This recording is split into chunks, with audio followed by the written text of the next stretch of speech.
Hello and welcome once again to Cherry Red TV. My name is Iain McNay and our studio guest today is Nick Currie from Momus. Hi Nick. Hello there.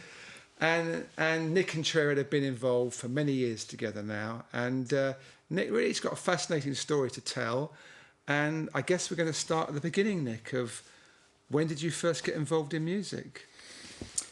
Well, I guess everything starts for me. I mean, apart from having written songs in the 60s, when I was a kid, I think I wrote songs about Japan. So even then I was kind of weirdly fixated on Japan. When you were a kid, what kind of age were you then? Well, my dad was a linguist, and he had always had amazing tape recorders lying around the house, these German Uher tape recorders, and he was doing a PhD in children's acquisition of language. So he just would say to us, just talk into the mic and I'll make a study of, what you say. And I would say, well, can I sing? And we had an old piano, and I guess I must have been 7.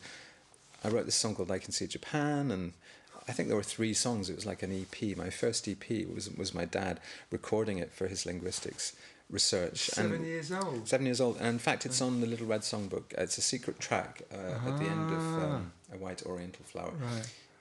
Me singing at the age of 7, but then there's a big gap, and then I get interested again when I'm like 21, and there's the Postcard record scene in Scotland. I'm at university in Aberdeen, and just doing literature, but I'm kind of fascinated by the amount of press attention all these bands like Joseph K, particularly Orange Juice, Aztec Camera, are getting, and thinking I would love to be on Postcard Records. I wonder if I can get a tape to Alan Horn.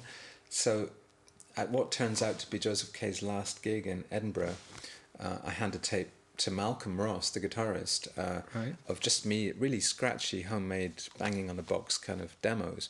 And Malcolm says, well, Alan's probably not going to be that interested, to be honest, but, maybe if it's good, we could put a band together or something. And amazing, because it was just the timing of Joseph K splitting up that week, and then Malcolm wanting a new project. Malcolm went on to work with Orange Juice and Aztec Camera and people in almost like a session musician capacity. But before he did that, we made a demo with the Happy Family, which became my band with ex-members of Joseph K. So this demo got sent out to just, I think, 5 people. I think Chris Parry was one of them, the manager of The Cure, Records, yes. which ended up getting us a sports slot on the Cure's tour when they came to Scotland. And 4AD was another who got it, and they responded very positively. They wrote to Davey Weddle, the bass player, saying we'd like to do something and maybe put out an EP. So I got very excited at that point. My dreams were coming true.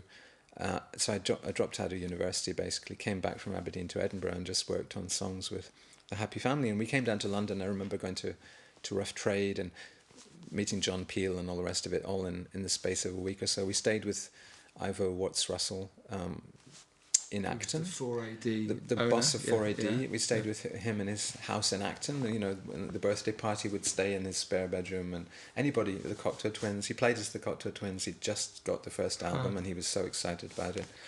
And he played me a bunch of stuff, actually, which really widened my horizons. I remember John Cale, Tom Waits, that kind of thing, serious, edgy singer-songwriter kind of stuff, which I'd never heard before. But anyway, we put out an album on 4AD called The Man on Your Street, which was a concept album, sort of a sequence of songs which are like a story about a salesman who wins the lottery and becomes a fascist dictator, and then his children plot to shoot him, to assassinate him. It's a sort of Brechtian Fassbinder kind of concept album, which of course nobody bought and nobody wrote about in the press. Or I think Dave McCulloch said, the time might have been right for the concept album to make a return, but this is not it. Sounds, yeah. Dave McCulloch, who wrote for Sounds and later with Mike Galway set up this label Blanco y Negro, right, which would be the next, if we want to jump on from the 4AD period, that would be the next, because the Happy Family was going nowhere, and I went back to university and got my degree. So were you the main songwriter? Yeah, I was. I kind of had these sort of socialist ideas that we would delegate. Everybody would, it'd be a totally equal songwriting partnership, and we did split the publishing money that way. But in terms of the songwriting, I found the others were not so motivated, so I tended to write all the parts and, you know, just teach them the bass line and the guitar and everything.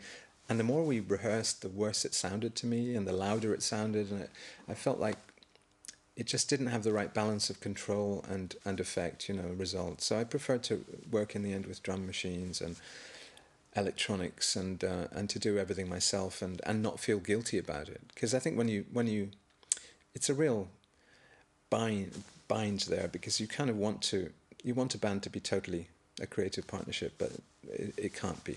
I mean, or if it can't be, then you want to be a dictator. So I, having written a concept album about a dictator, I went off to become a musical dictator and just be Momus, where I can be the boss of Momus, basically, because it's just me. And where did the name Momus come from? Well, this takes us to... Actually, it's funny that I have to correct something Mike Allway says. Mike Allway was a good friend of Ivo Watts Russell. So Ivo, I think we weren't that keen to continue with the Happy Family. He wasn't terribly keen either. I don't think he was a big fan of the sound. I mean, he was interested in it, but it was it wasn't really... And this is my fate. Fate has been really to not quite fit with the house sound of each label that I've been on, to be slightly peripheral to what they're known for. So the Cocteau Twins really came to define the 4AD sound, I think. I mean, there were different people there, but anyway, Mike... we met Mike for the first time in a pub on Hogarth Road in Earl's Court, opposite where the 4AD office was. And he was tremendously enthusiastic. He had this long shaggy hair and very short trousers, and he just knew everything about what we'd done and seemed tremendously enthusiastic. So I sort of marked him down as someone I'd like to work with at some point. So Mike, at this point, this is when he'd obviously historically had been the A&R man at Cherry Red. He left to start Blanco Negro Records. No, he was still at Cherry Red at that point. So he was still at Cherry Red. He was still he was. This would have been 82 sometime. I guess he was still at Cherry Red. Okay. And maybe he was. I don't know. Maybe Blanco was about to germinate. But yeah, Mike said in his Cherry Red TV interview that I'd been in India, which I found rather fascinating, because I really wasn't in India. What I did was I went back to university in Aberdeen, much less glamorous. It's very Mike-like to glamorise. That's what he does. He makes up things that are completely fictitious and they become fact. I kind of wish it was a fact. Yeah, I did go to India, Iain, and there I encountered many amazing... No, okay, I went back to university, but then because Mike had been interested, when I moved to London in 84 after getting my degree, and hooked up again with Mike, who by this time was... Well, he was by that time past. I managed to miss out his whole Blanco phase. I think he'd been waving this as a kind of carrot that I could possibly sign to this super label through WEA, with him and Jeff Travis and Dave McCulloch, which of course was tempting. But then by the time we actually started talking about concrete records, he was no longer... After, I don't quite know what went wrong there, but I think he spent like £1 million on a Sudden Sway album cover or something like that, and got booted out. But it's and there we touch an interesting theme, because I'm fascinated by the interplay of ambition and continuity, or the way that people are always... or the solidarity that you feel on an indie label. If you're into the idea of and you're one of the people who invented the idea of the indie label as an ethos, not just as a size of business, but people were always leaving indie labels and always heading off to majors, because when I signed to Creation later on, Elevation was there, another deal with WAA, another kind of snakes and ladders kind of thing, where you would actually get the chance to be a pop star. So I'm fascinated by this tension, and it's a very big tension, especially in the 80s, which is all power lunches and padded shoulders, and it comes out in the recent Rough Trade documentary. A lot of people like Mayo Thompson were saying in that documentary, old Green Gartside, Scritti Politti, is where it all went wrong for Rough Trade, because he was so ambitious and he spent £60,000 recording the Sweetest Girl single. That whole thing of... you can see it totally from Green's point of view. Yeah, of course you want to spend lots of money and be a pop star. I did too. I was so ambitious. But at the same time, you want to be on a label that kind of agrees ethically with you and aesthetically with you, and that you're not going to hate and is not going to just dump you after a year because you're no longer a useful commodity. So you have this... It's a classic capitalist dilemma. Like, do you try to make an alternative... sort of little indie distribution network where everybody's nice and everybody eats the same food as you do and has the same principles as you do, or do you try to get down and dirty with the big corporate Well, I think bastards? ideally most artists want the best of both worlds. They want do. to have as much money as they need to do what they feel is the best recording, the best cover, and they want control over the way everything's presented, Yeah. and they want to have almost like their mates running the independent label. Yeah. And unfortunately, those things are not really compatible together. Well, usually. what I find fascinating about you, and I have to say this is my tribute to you, Iain, is that you've managed to ride out the turbulence of people's ambition and actually be incredibly, I think, forgiving of people who left the label. I did it, Mike did it. You know, people sort of left, lured by their ambition and by the glittering prizes, the big gold dreams of the 80s. And then when those big gold dreams inevitably didn't materialize, you were kind enough to let them come back to the label. So why did you do that? Well, the thing I learnt many years ago was to try and understand the other person's point of view.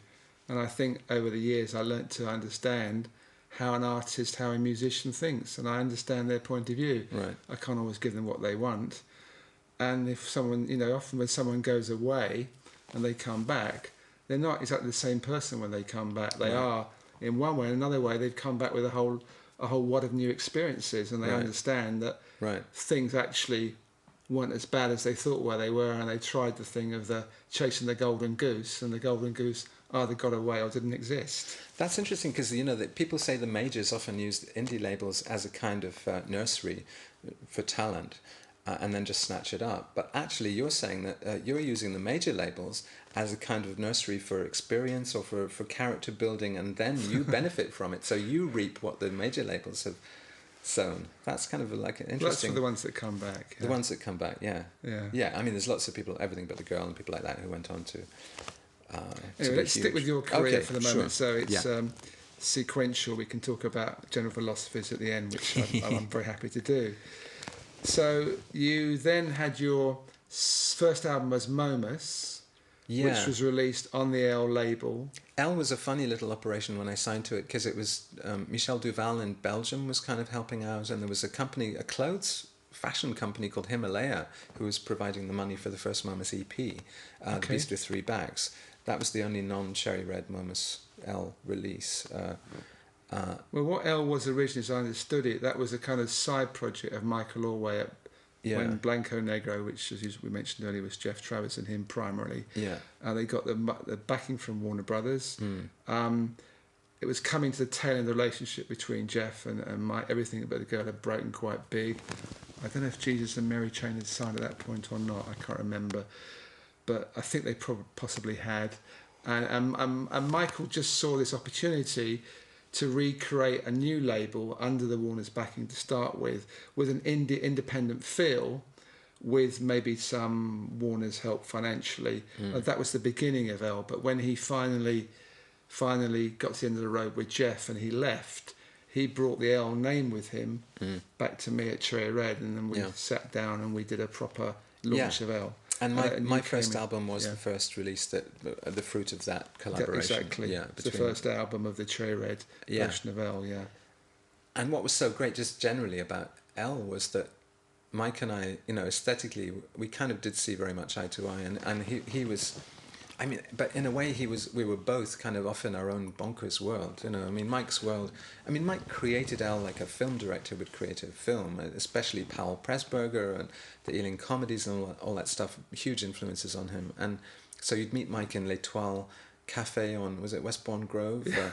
And eat patisserie. Mike would never eat, he would just drink black coffee, but he would offer you patisserie of your choice, and he'd say things like...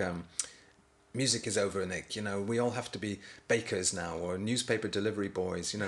We have to pose in the pictures as it's got to be more interesting than just these boring, awful musicians, with their awful haircuts. And so you'd be drawn, you'd be lured in. He really could talk. He could talk you into any crazy scheme, and which later became a bit of a problem for me, because I just wanted to be a singer-songwriter. I didn't want to dress up as a baker or butcher's delivery boy or whatever, drayman's assistant, or so but it was a magical, enchanted kingdom for a while, and there were these characters like Louis Philippe, you know, this singing French philosopher or whatever he was, and or still he was is. a chef, actually. He was exactly. Well, this was very much Mike's principle, that you would emphasize what you did in your day job, and that was somehow more glamorous than being a musician, which I agree with.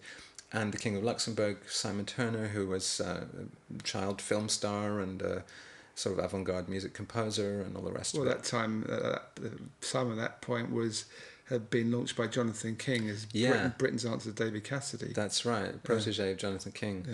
Yeah. Let's not go there. Yes, but an amazing kind of hit factory with no hits. L Records was. Yeah.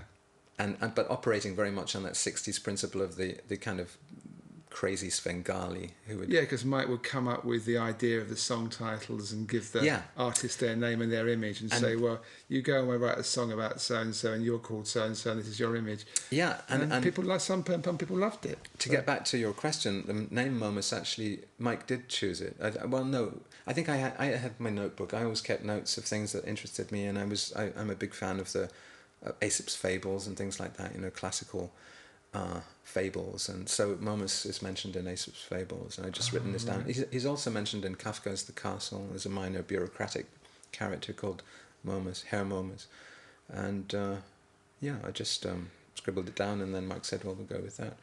Can't remember the alternatives he suggested. It was probably things like choir of Bulgarians or something like that.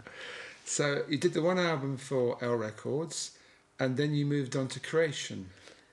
Yeah, that's right. Yes. At what point? Where were Creation at that point? Had they signed Oasis or? No. Creation. Basically, they'd hit big with the Jesus and Mary chain, but then the Jesus and Mary chain had left after just one single on Creation. Right. But somehow, in the public mind, Creation equaled the scandal and the glamour of the Jesus and Mary chain. I was meanwhile being interviewed in the because I did a Brel EP, 3 covers of Jacques Brel, and actually, if I can plug this, I'm doing a thing at the Barbican later this year in October, singing songs by Jacques Brel with like a 16-piece orchestra. There's a big tribute being organised. Anyway, so I'll do a couple of those that I did back then. But that Brel Translations EP, something hit a nerve in the press, and it seemed to do well. It got a one-page feature in the NME, and I wrote an article about Jacques Brel, also for the NME, which described Brel as more thrilling and dangerous than 1,000 Jesus and Mary chains. And I think Alan McGee, who'd just lost the Mary chain, must have read that and must have pricked up his ears and thought, hey, you know, this, I could have 1,000 Jesus and Mary chains. I mean, he couldn't sign Jacques Brel because he was dead, but I guess he must have thought, well, this could be interesting in a different way, but it could have the same subversive quality, or I don't know, singing about death could be the new feedback, or something, I don't know, something like that, noise. There was a whole kind of cabaret thing going on in the 80s too, an acoustic scene. I used to hang out at the Troubadour and Earl's Court and all the rest of it. So I was kind of influenced by Europe and by the kind of neo-acoustic scene here, and making. So why did I leave L Records? I felt I was being a little bit too micromanaged by Mike, who really wanted to work more with, Sugar Sugar by the Archies is his favourite record, and it's a cartoon band. They don't exist at all. So in a way, it almost felt like he wanted you to be a cartoon, and that suited some people fine. Some people who were doing it as a side project, you know, music as a kind of fun hobby, like, and to an extent even Simon Turner, I think, was singing as a secondary thing to making film soundtracks and all the rest of it for Derek Jarman. But for me, Momus was like, my whole heart and soul was in writing those songs, and I couldn't really be micromanaged to that degree. So Mike, again, just very, you know, there was never any point we fell out or anything, but he just mentioned casually that Alan McGee would be interested to work together, and Alan had this press profile at the time which Mike couldn't match. I mean, Alan was really going places. Danny Kelly, the editor of the NME, loved him, and although he didn't like me much, he sort of thought, well, Momus on Creation, we'll have to give him a bit more time of day. So it just seemed like it was ambition. I mean, it was a jump to another indie. It wasn't a jump to a major, but it was definitely a step I felt I had to take just to see where it went. And yeah. So you had your first album on Creation. Yeah, The Poison Boyfriend. Poison Your Friend. 87, Poison Boyfriend, yeah, 87. and that was, it had a producer. I mean, I did some demos for Blue Mountain Music, and that became the first EP on Creation, Murderers, The Hope of Women. And Gillian Standen, who was a producer, worked on the first album. But I actually, it's kind of my least favourite Momus album, because it sounds a bit bland and mainstream, and it's a bit like it's in that mode of clever, literate singer-songwriters, Martin Stevenson or Suzanne Vega, all those people in the mid-'80s who were doing, polished songwriting. But I wanted to be a bit more eccentric and bizarre than that. So I produced myself after that. And you had the adventure of doing some tours with some of the Creation bands, and Felt had also left Cherry Red to join Creation, and you went on tour with them in Spain, I think. That's right. Well, this is the obligatory Lawrence anecdote time. I have to remember that, Lawrence didn't like to... we were booked to share a hotel room together, and... which was fine. He sort of, I think he kind of liked me. But then he said, "Have you broken the hygienic seal on the toilet?" And I said, "Well, actually, I have. I just used it." And he said, "Okay, I have to go to another room. I can't share the room with you because it has to be a pristine toilet for Lawrence." And also, there's all sorts of business about he couldn't eat cheese, and he would run a mile from cheese or something like that. Or was it that he only ate cheese? Yeah, he couldn't eat cheese. But he was also making... I could see he had a Warhol-esque side to him, because he was making a movie called Nice Girls, like a Super 8 film, just filming out of the tour van window whenever he saw a nice girl. And it was going to be like a compilation of all the nicest girls in Spain. And I like characters. I mean, in a sense, Mike Allwey could never have devised a character as bizarre as Lawrence, no matter how he strained. I mean, Lawrence is just so much further out there. But you can see the roots of it. You can see that he's intrigued by Warhol especially. Yeah. As was McGee, I think, at the time. McGee wanted to present himself as a cross between Andy Warhol and Malcolm McLaren. And I don't think he quite ever... I mean, he had Malcolm McLaren's red hair, but I don't think it goes much beyond that. And Andy Warhol, he wasn't either. But he did... Like he said to me when I signed to Creation, I know all... Getting ahead in music is just about knowing the right people, and very yuppie, actually, surprisingly yuppie line. And I know like 90 out of the 100 key people in the London music industry. So, and I don't know, I think he just wanted some sort of coffee bar singer-songwriter, which is really what I did on the first album. But then by the second album, I was getting... The Mike Allwey side was coming back again. I wanted to be more provocative and a bit more... like, what the hell is this guy doing? So I wanted to make an album called The Homosexual, because AIDS was huge then. And I thought, well, if all these gay people are not only dying of AIDS, but being gagged by the government, because Thatcher had this Section 28, can't promote homosexuality as a valid lifestyle option, heterosexuals will have to step in. Actually, this was also, I don't know if I should talk about this, I had a song called The Homosexual, which was based on Mike Allwey again, because he was... God, what was it? I think he was having an affair with some major label A&R man's wife at the time. You're absolutely right. He was. No names, no pack drill. Yeah. But and he said, "It's all right, Nick, because her husband thinks I'm gay, just because of my mannerisms and my general effeteness. So he doesn't suspect for a minute." Yeah. And I thought, what a great plot for a song. So I wrote a song called The Homosexual about someone who's bonking all these women whose husbands think they're gay. The benefits of being an effete British man. Yeah. So, but that whole album is about gay themes, and it's about also Japan. Mishima was a huge influence on that album, the Tender Pervert album. I had to retitle it because Alan McGee said Polygram, our licensee in Canada, wouldn't want to release an album called The Homosexual. It's just it's going to shock the Canadians. So, okay, Tender Pervert. And you had quite a big indie hit with The Hairstyle of the Devil, didn't you? That was just after. I then went on tour with... I thought that was off that album. That's off the following album, Don't Stop the Night. Okay. I went on tour, after the Felt tour, went on tour with Primal Scream 87, which was an experience in itself, the rock and roll lifestyle induction, which was great, actually, parties every night backstage after the shows. And then I went on tour with Alan McGee's band, Biff Bang Pow. Right. Which was the beginning of some awkwardness with Alan, because we started off like, just, isn't France great, and we're going to have a great time, there's going to be fantastic groupies and everything, and then we ended up playing smaller and smaller places. Till by Toulouse we're playing in a snack bar, and Alan just Alan plays a short set, and then but the people running the anarchist label radio station in Toulouse who put on the show in the snack bar say, no, you've got to do an hour. That's in the contract. And Alan just throws his drink in this woman's face. And then I go and apologise profusely to her. And Alan storms off the tour, basically. Although they have to drive half the way back through France to give my passport back, which is in the glove compartment. But anyway, then I opt to continue the tour. Rather than go back to London with Alan, who's storming off like a prima donna, I stay on the tour. And instead of Biff Bang Pow, we get The Beloved, who was this band who sounded a bit like New Order initially, but then changed to... they sounded like the Smiths, then they sounded like New Order later. So they were embracing acid house, and they became, popular band in the early 90s. But they made me, and we played with the Shaman in Paris. So suddenly this whole acid thing was happening, and electronic music, chart crossover and stuff, indie bands making hits in the acid house style. Rhythm King label was coming up, Martin Heath.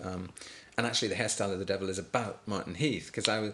Is it really? It's Acid House is the vehicle of... There's a backwards message at the end of the 12-inch version of the Hairstyle of the Devil. It says, Acid House is the vehicle of Satan, also known as Martin Heath, which is just an in-joke, because there was someone, the radio plugger, who's a very beautiful Greek-American woman, I won't mention her name, but she was plugging for Creation, and she was actually working with Dave Harper, who used to work very closely with Mike Allway. He was in 5 or 6, yeah. In 5 or 6, exactly, yeah.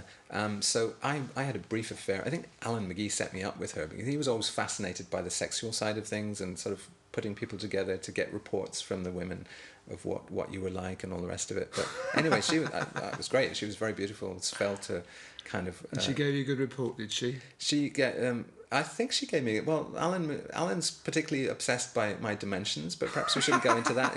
So I think that's really what he wanted mainly to know, and who knows. But anyway, yes, she's actually on the cover of the picture single for The Hairstyle of the Devil, and she was plugging it to Radio 1, and of course doing a very good job, because it's about her. She was also dating Martin Heath at the time. And I was kind of fascinated by Martin Heath. I would always say to Nikki, oh, I said her name, when I saw her, what's Martin like, and I wasn't jealous or anything. It almost it fits in with the semi-gay themes of the Tender Pervert album, because I think there's this thing called the homosocial, where it's not overt homosexuality, but two men can be fascinated by each other, and they can ask questions through the woman about what the other one's like, and then they finally meet, and it's like, wow, I kind of know all about you from someone else. So that song, The Hairstyle of the Devil, just basically describes that whole situation. I thought it was, and it's all in the press release too. Nikki plugging it actually was absolutely fine with the whole story being in there, and being given to all the radio stations, and so it became a radio hit. It got played a hell of a lot on Steve Wright in the afternoon, BBC Radio 1 daytime. And I don't know if it was in the shops sufficiently. I mean, it didn't quite really... It was Creation Records' first top 75 single, but only on the midweek placing, and then it dropped out. Okay. So it has its little place in history. But the funny thing is that Martin Heath was also involved with Cherry Red at one time. Oh, was he? Right. That. And then he ran Arista. He was the president of Arista. Well, that was later on. Basically... CEO. He'd been an officer in the British Army. Yeah. And I met him, and I backed him for 2 dance labels, but then he very quickly left, and we were when we were in just off Westbourne Grove, and we were on the 3rd floor above this recording studio, and Mute Records were on the 2nd floor. I think he met Daniel Miller on the stairs one day, and Daniel liked what he was doing, and all I knew is 3 weeks later he'd been backed by Mute Records, and he was off. But so there's another connection there. Yes. Yeah. Oh, it's all very incestuous, and I find that fascinating, that whole thing, and basically gossiping in public about that stuff. But I mean, the parties involved were into it. So and Martin was intrigued, and Martin later became my music publisher, and reaped the considerable benefits of my songwriting for Japanese artists. I mean, he made a ton of money off me in the end. So I think he was happy about the whole thing. So you then actually. You made the Momus album. Is that right? There was Don't Stop the Night in '89, which is like a farewell to Thatcher's '80s kind of record, and sleaze in the professional classes was the theme of that one. Then there's just a compilation in 1990. 91 there was Hippopotamomus, and 92 there was Voyager. Hippopotamomus and Voyager were originally going to be a double album together. One of them a jokey kind of, maybe just a record for the fans, and then the other would be like a mainstream commercial rather Pet Shop Boys influenced synth pop record. But in fact, they came out in separate years. Yeah. And yeah, they're available online on their MP3s on ubu.com actually now. Okay. They've ended up there.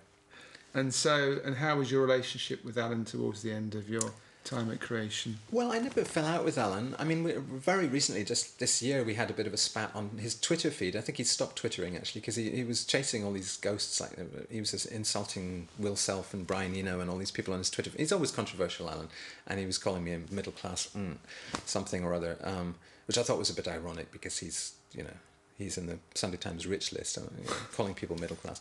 But no, I like Alan. I've never fallen out with him as far as I know.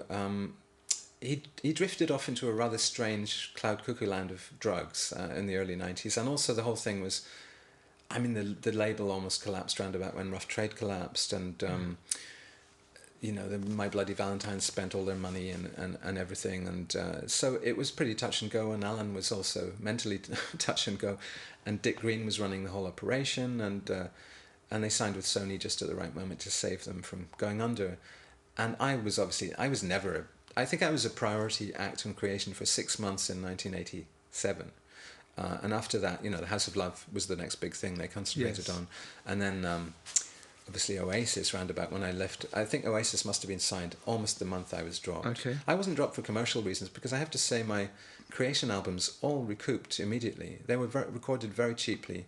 And they sold fairly healthily, we're talking between 5,000 and 10,000, but enough to recoup. And because Creation had the standard indie 50-50 profit split deal, which you've never had actually, but which comes from Jeff Travis, Tony Wilson. They both had those deals. Tony Wilson, and they may both have regretted it since, but they had the handshake 50-50 profit split deal. Yeah. Alan also did that, although when he signed with Sony, he had to change that. That's right. That was a great deal for artists because you could very quickly make a living. I was making a living from 89. I signed off the dole, making money just from the albums and from tours. Well, you made a living if the record company survived. That's true. But it put most of them down eventually. That may be true, yes.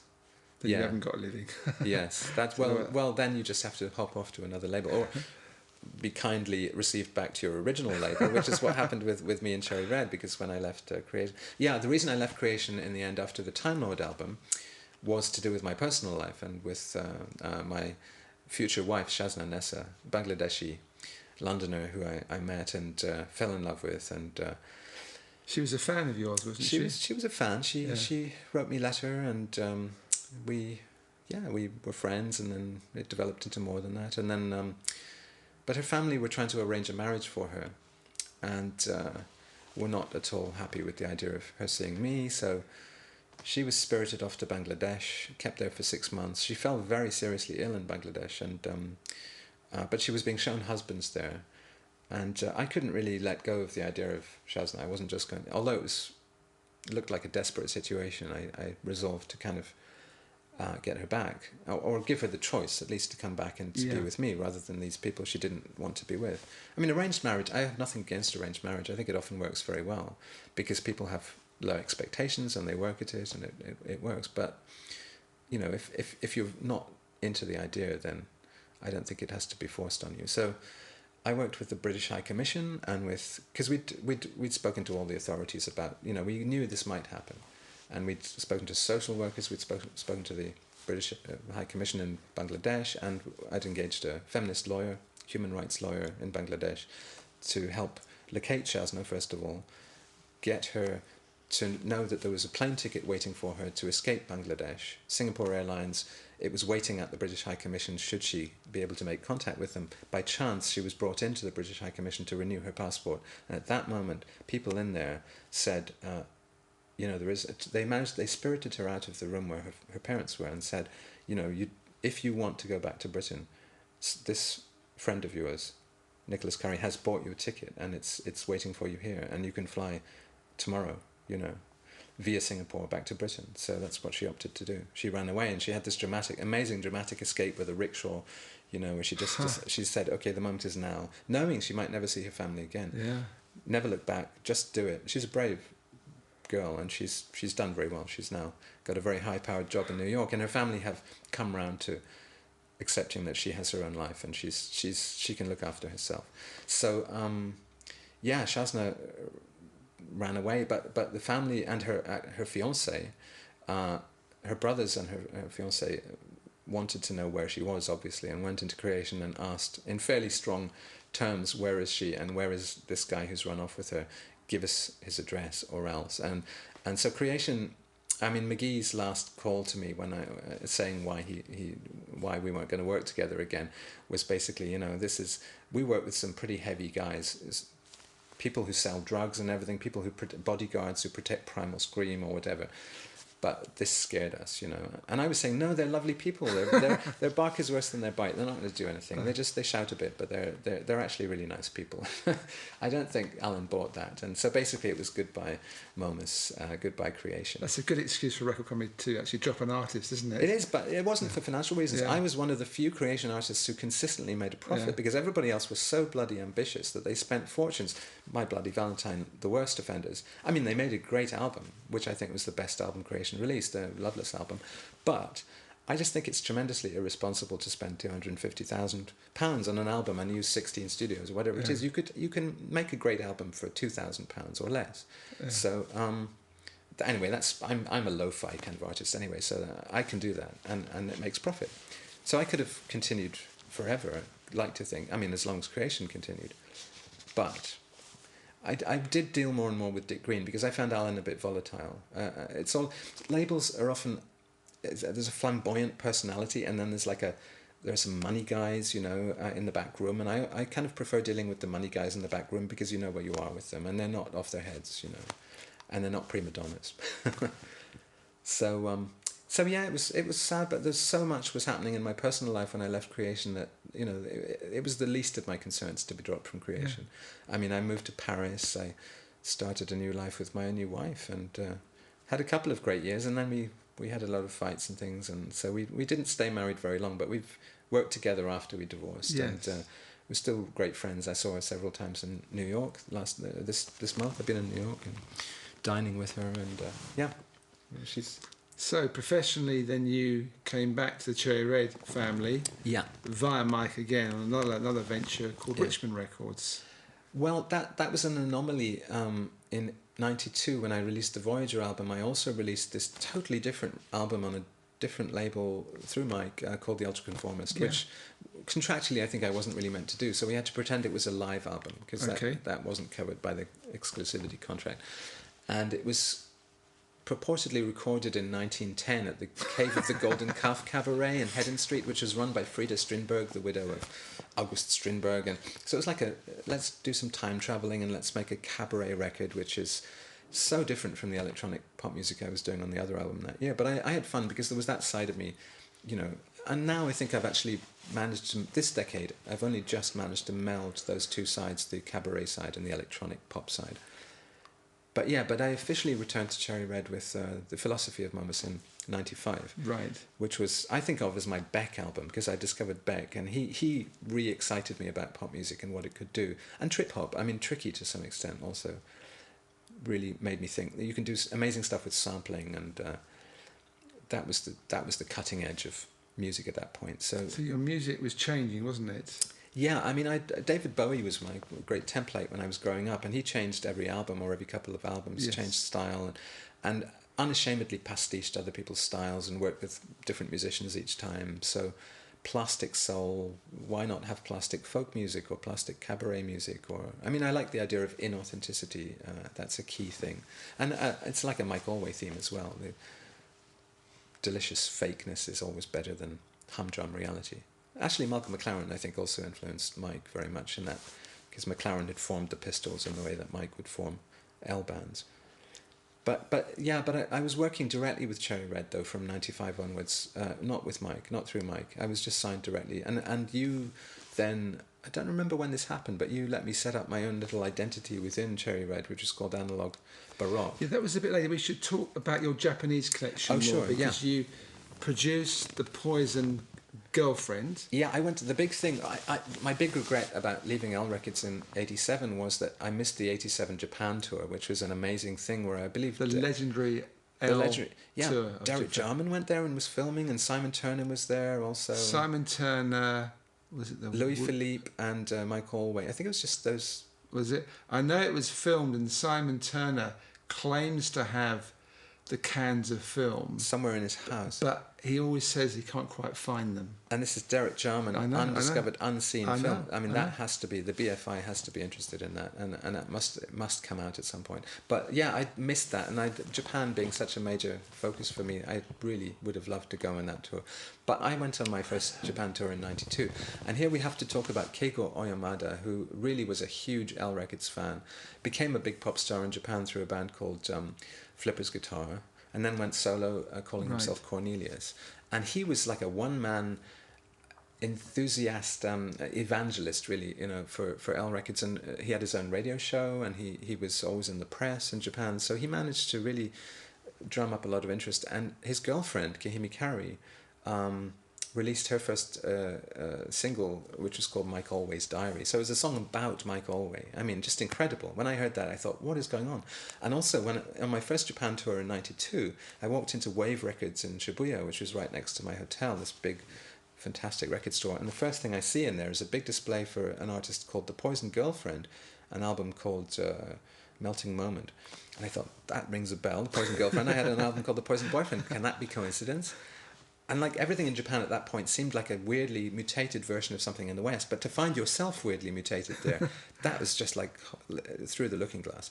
So I got in touch, of course, with her label, which was, I think it was Nippon Columbia. She was signed to this major label. And I said, hey, if she wants me to produce her next album, I'm there. And they said, yeah, she does. So I ended up producing in London this album called Shyness with The Poison Girlfriend, which is where apparently Kahimi Currie saw the possibilities of working with me. But it would also have been because Cornelius, Keigo Oyamada, was... Actually, Keigo had done a compilation called Blow Up with Mike Allway and with Louis Philippe, particularly with Louis Philippe coordinating. So I had one track on Blow Up. And this movement, which became known as Shibuya-kei, the sound of Shibuya, which is the Western Tokyo district, the big consumer district of Western Tokyo with all the record stores, Shibuya-kei became the biggest thing, and it was a sort of indie phenomenon that went major in the 90s, and it was the Japanese version of Britpop in another sense, but it was hugely influenced by Serge Gainsbourg, who was a big influence on me too at that point. So we gelled, and I wrote a string of hit singles for Kahimi Currie in Japan, which were top 5 singles, Good Morning World, I Am a Kitten, which I wrote on my honeymoon in Paris with Shazna in a hotel room in Montmartre, and which became the first hit, and Lolita Pop Dollhouse, and later on some weirder stuff which wasn't such a big hit, but which I think artistically was the best, which was an EP called Pygmalism. So, but Kahimi worked with a lot of different people, Arto Lindsay and Stereo Total. She always was changing collaborators, and that was amazing to leave creation, which I thought was my big chance at commercial success, and to feel that maybe everything was kind of over, and then to reinvent my career in Japan and have top 10 singles. Amazing. And become temporarily rather wealthy on the strength of it. I mean, I didn't think it was going to happen. It happened as a songwriter rather than a performer for me. And it kind of was over by the end of the 90s because it was a fashion thing. So I guess from about 96 onwards, I started touring. Instead of Japan, I was touring America annually, and breaking America, inverted commas, so breaking the college circuit. Yeah. So I took you back to that, and you'd actually mentioned Analog Baroque, yes, which was the label that we did together. You had certain acts you wanted to get released in the UK, and I said, well, start your own label and we'll see how it goes. Yeah. And the big one that you found, well, big in terms of pretty reasonable sales, was Stereo Total, wasn't it? Stereo Total, yeah. Who I was releasing through different labels in different countries at that time, and Bungalow was the German label, and they had Stereo Total as their biggest artist. And I'd seen a documentary on French TV also about Stereo Total. Yeah, very trashy, fun, like French 60s girl pop influenced, but Bretzel Goring, genius with electronics, and Françoise Cactus, who's a great lyric writer and great personality. So I loved, and I did a compilation for the analog baroque label which is called Total Pop, of their stuff. And we also had some very off the wall, extreme, weird stuff like Mr. Swenson, the Sensuous Man, which is like recorded on like a memo recorder, screaming about fat women, and I don't know what he was just outrageous. He'd done these amazing theatre of cruelty type CD-ROMs called Blam 1, 2 and 3, and I was impressed by the CD-ROMs. I'm not sure if the CD itself, the music CD, works as a music CD, but it's fantastic provocation. And I think the essence of independent labels is that they take risks sometimes by doing crazy things, and that was the craziest, and I'm sure it sold about 3 copies. But what else did we release? I can't remember. There's Toog, I remember. Toog. Oh yes, Toog, who I'd been touring with annually in America, and did beautiful, tidy but very witty electronic pop. He's a poet essentially. Yeah. And he's now a documentary maker. He just made a documentary about Jean-Jacques Perret, the veteran electronic music composer. And of course we put out your albums, Momus, on Analog Baroque. That's we still do, I think, don't we? We still do, and that's the only records now that go out on that label. Because I mean, I had a similar deal in the US with Darla, and releasing other artists is not, especially new artists, when you have to promote them and nobody's heard of them. It's not the most profitable thing to do, and I was subsidizing with my own royalties in America anyway these releases, and I couldn't afford to do that because I wanted to make a little money. So it's just stripped down to releasing Momus records now. And then one of the albums that's just got a really good story is the Stars Forever Momus album. How did that come about?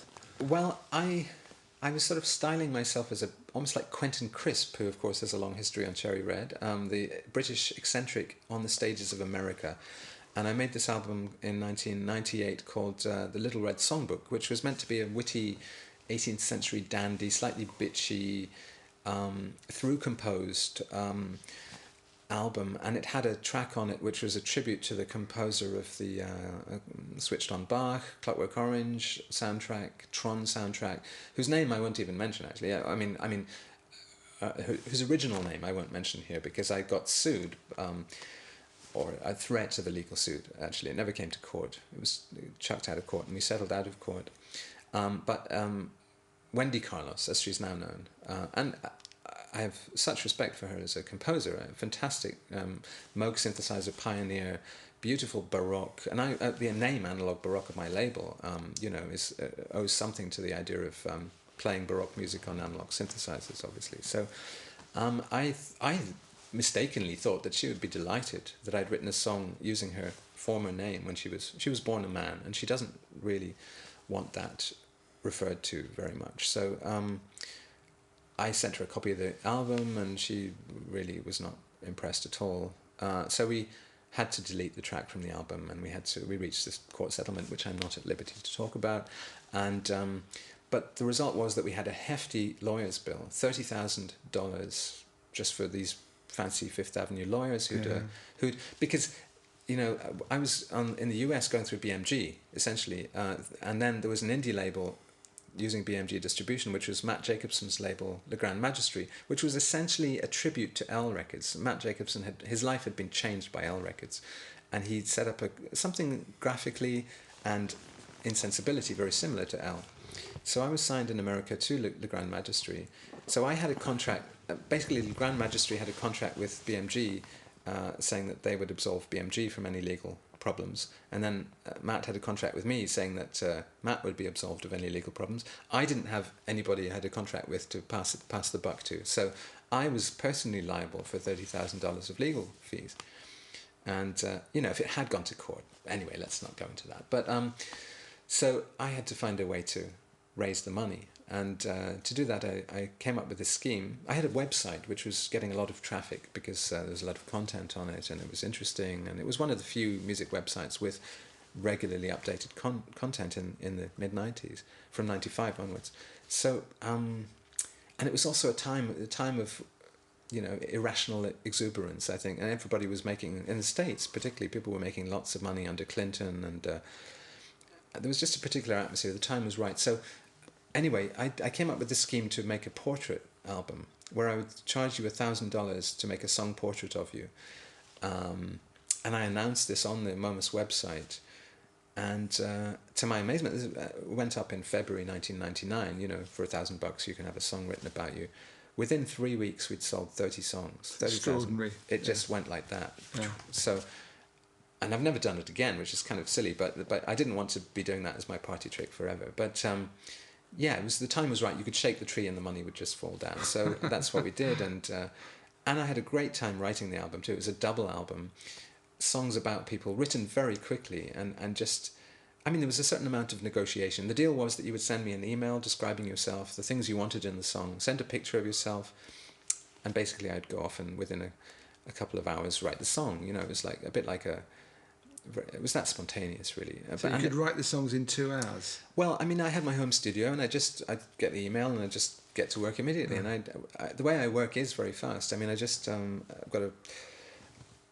I focus really, really intensely to the exclusion of everything else on the music, and I don't finish until it's, you know, I compose it and I record it and I mix it all in the same session.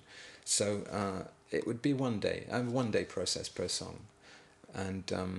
And then I'd often submit the songs to people, send an MP3 with an email to the people and say, do you like this? And they would usually say yes. There might be a line or two here and there which they'd want changed. In one case, the whole song had to be changed. Paolo Rumi, for some reason. I think I was singing too much about his early days as a communist radio DJ, and he was working for an advertising agency now. Yeah. He'd kind of gone the other way, so he wanted the song rewritten. Some of them I still like, others are inessential. But it's a double album, you can pick and choose. Yeah, it was a very enterprising thing to do. It was, and I think the American press particularly, they love enterprising schemes. They love get-rich-quick schemes. So it got a lot of press, actually. And it was really worth it. I won't say it was worth getting sued, but it was really worth getting out of getting sued. Yeah. So, and then after that, you think it was the Folktronic album, was that right? Yeah, Folktronic. We come to 2001. I'm living in New York by this time.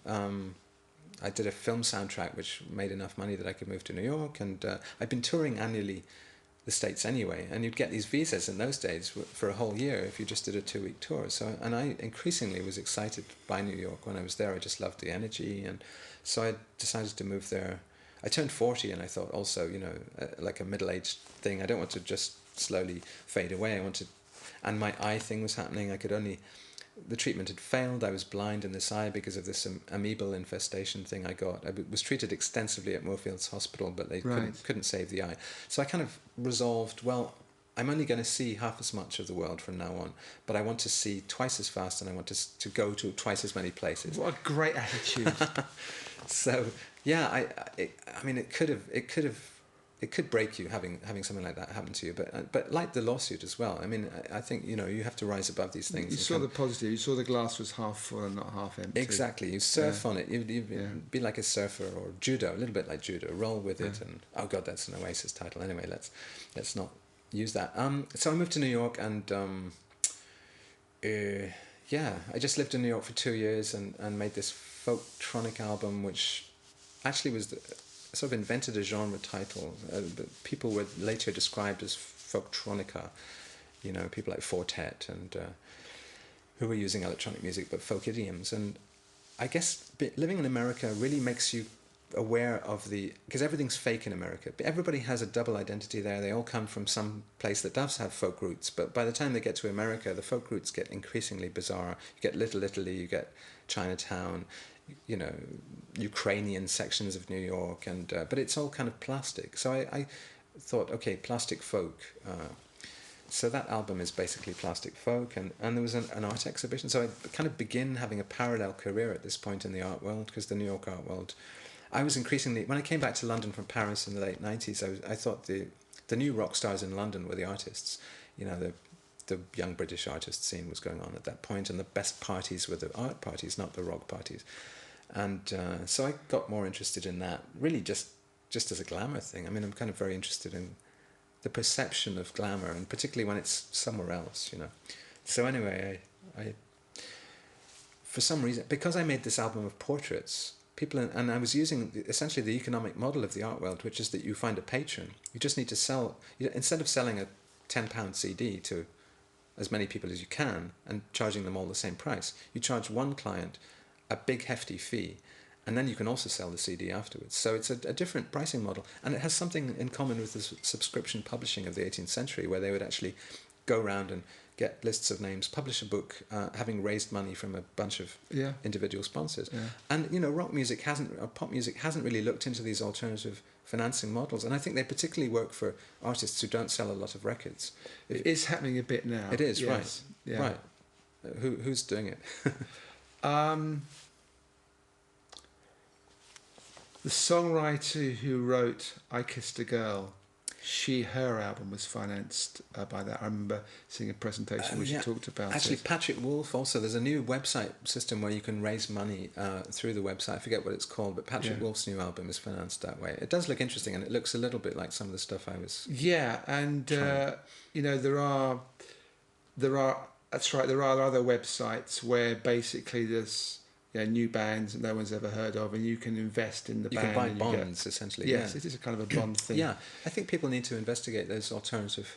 Well, it happened with David Bowie several years ago. Well, and he's responsible. Some people say he's responsible for that via that deal for the whole financial lot of money and meltdown. It was the guy who engineered that deal for him. Was basically one of the pioneers of derivatives and all the rest of it. But anyway, I think we don't. Without taking it to derivatives, you can still find alternative ways. So, but in the art world, basically I had an exhibition called Folktronia, which explored in a gallery in Chelsea ways to, the ideas on the album, basically. So we had some teepees in the gallery. People coming in would be asked to listen to some songs from the album, and then in a different teepee, they'd sing them onto a hard disk recorder, and then it would be like Chinese whispers, and there'd be like an oral folk memory thing going on.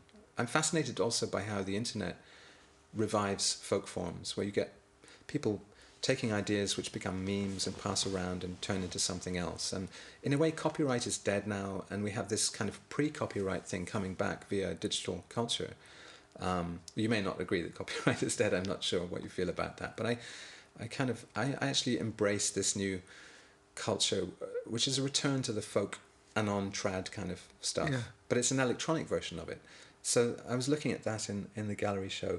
I had another show at the same gallery, 2005, where I'm just telling stories in the gallery. And I've just had a third show at the same gallery this month, in which I was playing a stalker, kabuki stagehand, art critic character who's chasing a Japanese performance artist around in a darkened gallery. So, I mean, I've evolved this kind of parallel and very fun career in the art world. It doesn't make any money at all, though. It's just, you can't sell these performances. But it's a way to take some of the role-playing and the games that you play on the records into this other arena.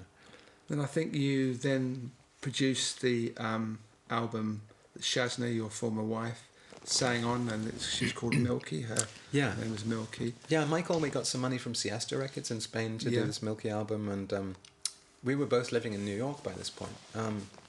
Shazna had moved independently to New York from Paris, and was married to a Frenchman who was also with her in New York. And it may not always work that you get together with your ex-wife and do an artistic project, but I think with the Milky album it kind of did.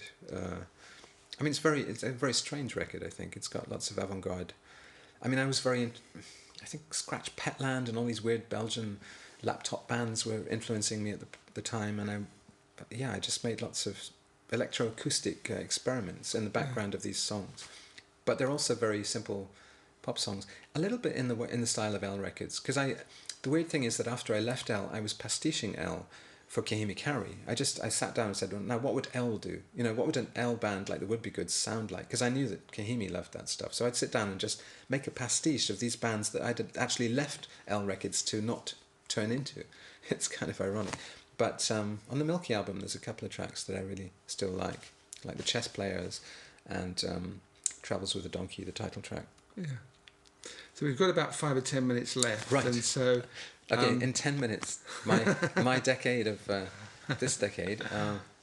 we've got halfway through this decade, I think, and we were part of the way through. Well, I moved to Tokyo. 9/11 happens, and I'm in New York. When it happens, I'm up on my roof watching it, and the whole world changes at that point. Bush is in power by this point, and America, suddenly it's all flags and smoke and kerosene and death and bubonic plague and rumours of all these anthrax. New York is no longer a fun place at that point to live. We're all getting very paranoid. People say stock water. There's going to be awful outbreak of some germ warfare next. So I say, okay, I'm going to Tokyo, which ironically is a much more dangerous city because you could have an earthquake at any moment destroying the whole thing. But I had always wanted to live in Tokyo, so I went there and recorded Oscar Tennis Champion, Right. which is the 2003 album, Yeah.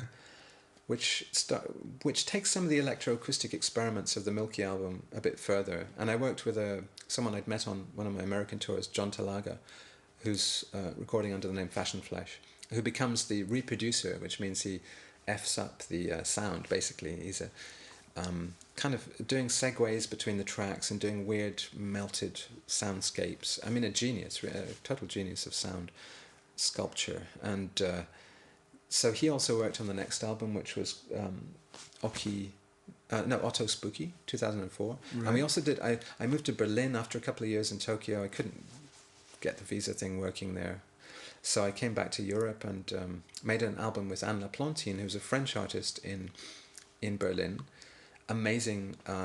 She would just make very simple guitar music, but then she'd chop it up on her computer, and so it sounds like folk music, sort of warped, heard on shortwave radio and beamed in from somewhere else. And I was just singing. I would just record my voice singing folk songs, imaginary folk songs, and then give the discs to Anne, and she would put music around them. So that record is really Anne's record. We're talking about possibly doing a Summer Isle 2.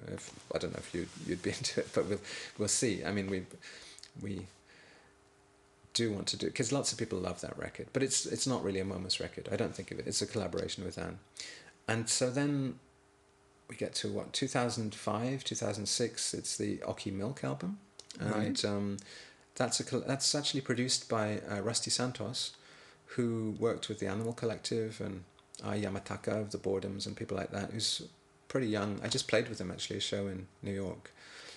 Young noise guy who's also into songwriting, and so I got a lot more interested in sound in this decade, in the noughties, whatever we call this decade, and particularly experimental sound, but still with very conventional not conventional, weird songs, but with even weirder sound textures in them, and which I guess brings us up to the present and the Momus album, which came out at the end of 2008, which is again a collaboration. I seem to enjoy collaborating more as I get older.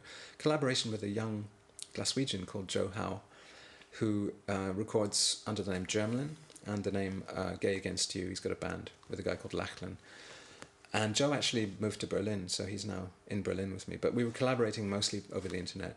And Joe, actually, there are similarities with John Talaga. Joe is laptop, breakcore, messing up structures, a little bit 8-bit sounds, although John doesn't like that description. Lo-fi, but very high impact. And to me, the Momus album sounds like blippy 8-bit glam rock or something. It's got a sort of 70s folk meets glam rock meets a Nintendo Game Boy feel to it. I actually think it's a very successful album. I think it's... I wish more people had bought it. Buy it, please. Yeah. So what's next for Momus? Well, I've kind of turned into a writer. I've got 2 books coming out this year. One is called The Book of Scotlands, and it's a series of glimpses of a possible series of parallel world Scotlands, because there's possibly an independence thing happening for Scotland, who knows when, but and it's being talked about by politicians in a certain way, but they're not crazy enough. I wanted more delirium in the way we talk about what Scotland might be like. So it's basically a sequence of very short, completely mad glimpses of what parallel world Scotlands might be like. The other book is my first novel, and it's called The Book of Jokes, and it's coming out in September through Dalkey Press. And it's imagine the life of a family in which everything is told through the eyes of a 12-year-old boy or something, but everything that happens to the family is a joke, like a really dirty, a really filthy and horrible and funny joke. But imagine it's told like totally seriously, like it really happened and it's really tragic. So that's kind of that, and it's actually very funny, I think. I mean, people are telling me it's kind of funny. So it's being described on Amazon.com as the uproarious first novel from cult singer-songwriter Momus. So who knows how that'll do. I don't expect anything these days. I mean, every single time you make an album or you do something, when you're young, you think it's going to it's going to be it. Everything's going to change. It's irreversible. But then you realise it's just a slow cumulative process of, you know, a few people who really care about it, and then everybody else is totally indifferent. So I think the books will probably meet the same fate, but who knows? But the great thing is that you're doing what you love doing. Yeah, I have a great life, I can tell you. I mean, I think I'm very pleased how it turned out. Epitaph. I do things because they're interesting to do. Absolutely, and you change, as we touched on earlier. You change. You don't keep to the same style. You change your music, to keep it interesting. The way you express yourself, because you're now writing more in terms of the written word as opposed to writing lyrics and performing music. But also, I'd like to thank you for being there, for having 30 years of Cherry Red, a label which is there and can just keep artists, you know, releasing things, or you know, whether it's back catalogue stuff as well. You know, you're keeping that whole indie thing alive. And in retrospect, having been an ambitious bastard, you know, like everybody is at some point, and tried to get out of that whole indie thing, now I have a warm glow about the whole thing, a backwards warm glow about it. I love the whole indie label aesthetic and the ethic behind it. And I think Cherry Red's a great example of it, and that's why I've been with you for like 20 years or whatever it is, you know. It's a long time, yeah. Thanks, Iain. Yeah. Okay, Nick, thanks for coming in and talking to us. It's been great. Thank you. And thank you for watching Cherry Red TV, and hopefully we'll see you again soon. Goodbye.